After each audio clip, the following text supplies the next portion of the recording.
আর এই যে একটা ধারণা নিয়ে বসে আছে না যে এটা এই পরীক্ষার মতো প্রশ্ন, খুব বেশি দিন নয়, তুমি আমার কথাটা মিলিয়ে নেবে। একদিন একদিন একটা ওয়েস্ট বেঙ্গলে পরীক্ষা দিতে যাবে, গিয়ে দেখবে, এবং এটাকে তুমি রিলস হিসেবে বানিয়ে রেখে দাও, যেদিন এরকম ধরনের জিনিস দেখবে পোস্ট করবে, আগামী 1 বছরের মধ্যে খুব বেশি হলে একদিন একটা পরীক্ষা দিতে যাবে, গিয়ে দেখবে পরীক্ষার প্রশ্নের প্যাটার্ন সম্পূর্ণ চেঞ্জ, এরকম ধরনের প্রশ্ন আসেনি।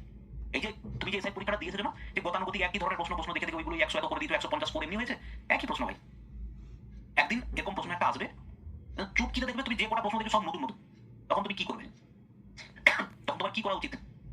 যে ছেড়ে কান্নাকাটি করে চলে আসবো, না আমি তার আগে থেকে রেডি হবো, আগে থেকে সমস্ত রকম সিচুয়েশনের জন্য নিজেকে রেডি রাখবো, এটা করা উচিত? না আমি অপেক্ষা করবো যে আমি কোনো একটা জায়গায় ফেল করবো মেন পরীক্ষা দিতে গিয়ে, সেখান থেকে কেঁদে এসে তারপরে আমি আবার নতুন করে সব শুরু করবো? ভাই কেন? তুমি কোনো একটা জায়গাতে আমি সব পেরে যাচ্ছি, সেটা তোমার জন্য ভালো? না আমি একটা কোনো প্রশ্ন করতে গেছি, সেখানে আমি নতুন ইনফরমেশন একটা পেয়েছি, তাহলে আমি সেটাকে আবার নতুন করে পড়ে রিভিশন দিয়ে আমি নিজের জ্ঞানটা বাড়িয়ে নেবো না? আমি কি প্রত্যেক পরীক্ষাতে গিয়ে ফেল করবো তারপরে বলবো পরের বার ভালো করে পড়ে আসবো, এটা কি কখনো বলবো আমি? আমি মক টেস্ট ভাই ওইভাবেই সবসময় বানাই, তুমি আমার এখানে দাও, তুমি অন্য যেখানে খুঁজে দাও, মক টেস্ট দিয়ে তোমার ফিল হবে যে আমি একটু কম জানি। ঠিক আছে, এবার সেখানে যদি তোমার এটা মনে হয় যে এই প্রশ্ন হচ্ছে ইররিলেভেন্ট প্রশ্ন, বা যে কোনো জায়গায় তুমি প্রশ্ন দিয়ে যদি মনে হয় যেগুলো যে এই পরীক্ষার মতো প্রশ্ন নয়, এরকম যদি মনে হয় তোমার, না আমি তোমাকে একদম স্ট্রেট বলছি,